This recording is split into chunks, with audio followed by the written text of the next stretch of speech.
We are joined now by Arizona head coach Sean Miller.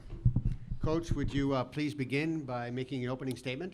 First of all, we're thrilled to be here in Providence, Rhode Island, and being a part of this year's NCAA Tournament. I think that it's fairly obvious how difficult it is to make the tournament these days when you look at the outstanding programs, teams, coaches that aren't in this year's field. And we're excited to play.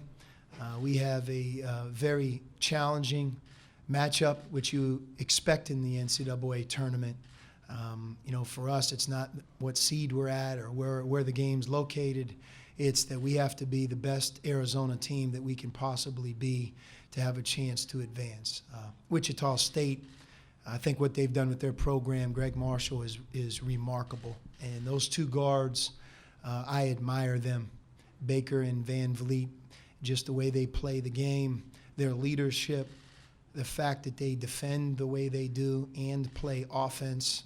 It just, so much is focused on the new players in college basketball. And in this game's case, you have an incredible backcourt that's already played in a Final Four against us. And you have our number of seniors, especially Caleb and Gabe, that have been in 2 Elite Eights and a Sweet 16, and they're now in their senior years. So it's a game of experience for sure, and hopefully our seniors are ready to play and lead because, like I said, I think we expect an incredibly tough game. The tournament used to be about what you just said, those players that are never, ever going to come back down this path again because they have no more eligibility, and you would see them play their heart and soul because this is it. This is going to be their last moment as a college player, and they don't want it to end. And I think to a large part, every team feels that way, whether you're filled with underclassmen or upperclassmen. But in our case, Caleb and Gabe, I have been tied to those guys for a lot longer than 4 years because we recruited them. And then you throw Ryan Anderson and Mark Tollefson, 2 seniors that haven't been in the NCAA tournament that came from other programs. So this is kind of their first and last. So no doubt they're the compass of what we do and how they lead, the emotion that they bring to the table, and certainly how they perform in tomorrow night's game will dictate a lot of how long we're going to be in this tournament. Well, yes, and playing against Wichita State, I think it starts with taking care of the ball. They play man-to-man, and although they press, generally when you play man-to-man, you're not a team that's known for turning the opponent over, but they do that as well as any team in the country. And they feed off of your turnovers, and they feed off of weakness, players that aren't ready, nonchalant passes, lack of concentration. They're the ultimate team that takes advantage of those things. And, those 2 guards, it's them, but it's their entire team, to their team's credit. For us playing here on a neutral court in this setting, you're right. I mean, we have to be able to play the game and really look back at the end and say, look how well we did taking care of the ball. Because when you don't, they're going to take advantage of those turnovers, and just their overall team defense is too good.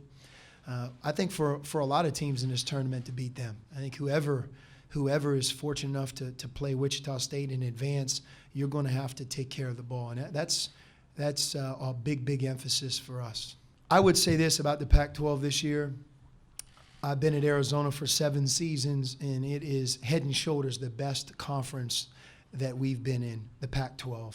It's the deepest from top to bottom. Part of the scoring this year in the Pac-12 is a function of the incredible individual talent that was on every team. Yeah, I mean, the first good sign for us is that the weather was warm. If it was cold, I'd worry about our guys a little bit. They're so incredibly spoiled with the blue sky that they see almost every day of their life at Arizona. But, Caleb, I'll talk about him. And ironically, I would have told you he's the all-time winningest player in Arizona history. But somehow I believe there was a discrepancy. This is a true story, that he's now tied. So he was tied. He then broke the record, and now I think he's tied again because somehow, some way, we missed a win that Matt Muehlbach got. Muehlbach may have something to do with that. We'll figure that out when this is over. But just think about that for a minute, the tradition and history of Arizona. I mean, the incredible 4-year players, Sean Elliott, Damon Stoudemire. We can name them forever. Miles, Simon, players that went deep into this tournament. For Caleb to have more wins or tied for the most wins ever in school history says a lot about the 4-year run that he has been on, and Gabe York as well. And in Caleb's case, he missed almost our entire non-conference season. So for him to be here close to home because he went so far away from home, I think there's some irony in it, and it's a great story. I hope that he's able to play really well. And, we all hope we can advance. That would be something that would be a great ending or near the end of his book here at Arizona. We're in for one heck of a battle. I don't really care the seed, what we are, what they are. You come to this tournament expecting to play against some terrific teams, and we know Wichita State is that. And Fred, I think, is the heart and soul of their team because of how he has the ability to make the game easier for his teammates.